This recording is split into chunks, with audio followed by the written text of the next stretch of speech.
Hey guys, Techno Viking here. Today I am going to do a little product review on an Xbox controller that I use sometimes with my Xbox One. Take a look at that there. That's cool. It's changing colors. Isn't that neat? Yeah, it's really awesome. This is the Spectra. It's an illuminated controller. It's an official Xbox One controller. Pick this up at GameStop for about $29. If you don't want to go to GameStop, which I know a lot of people don't, you can go on Amazon, go on eBay, and pick this up for about the same price. So just some general features. It's your typical Xbox One controller. You can see there you've got the D-pads, your typical sticks, all your buttons are on there. I have a little bit larger hands than the normal person, and the one thing I do like about this is that it fits my hands very, very comfortably, very well, a lot better than the normal Xbox One controller. So I've had this for about 6 months now, and it's been a pretty good controller, I have to say. And the one thing I did like about it, obviously, was the price.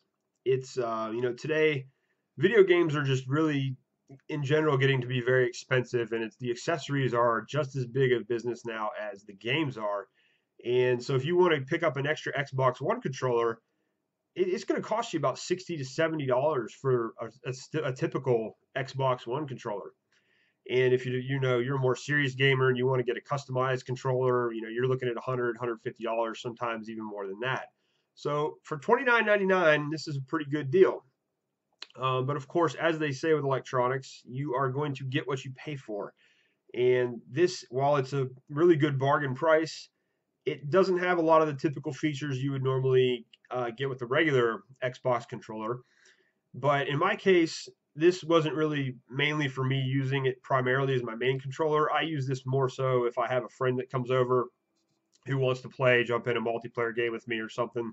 So it doesn't get a lot of heavy use.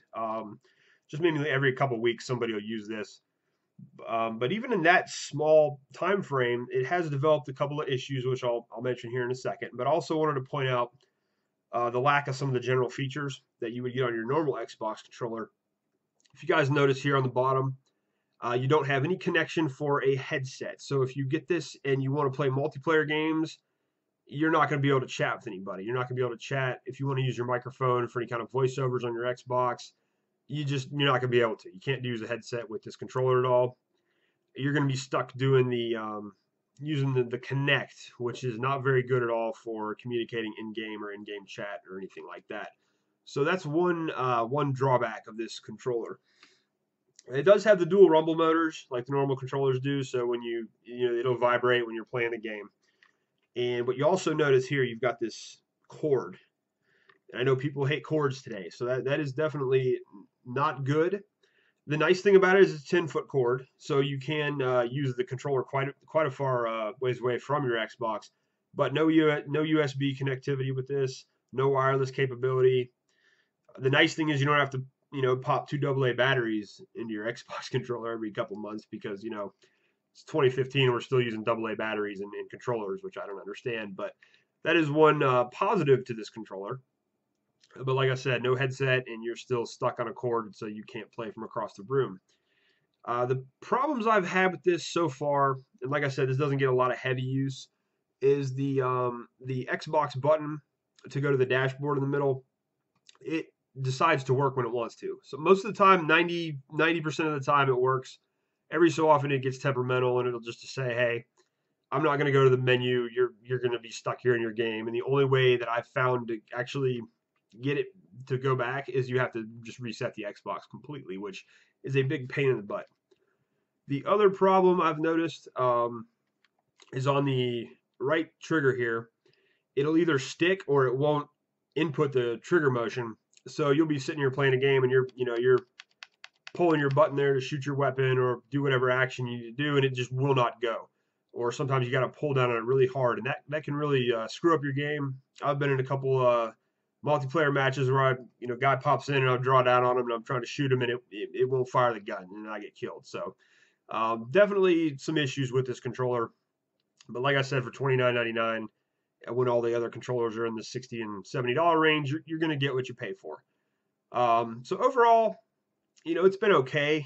I'm not going to say it's been a great controller. Um, if you guys are familiar with the Aftershock controllers that they make for PlayStation and Xbox, I think those are a lot better quality.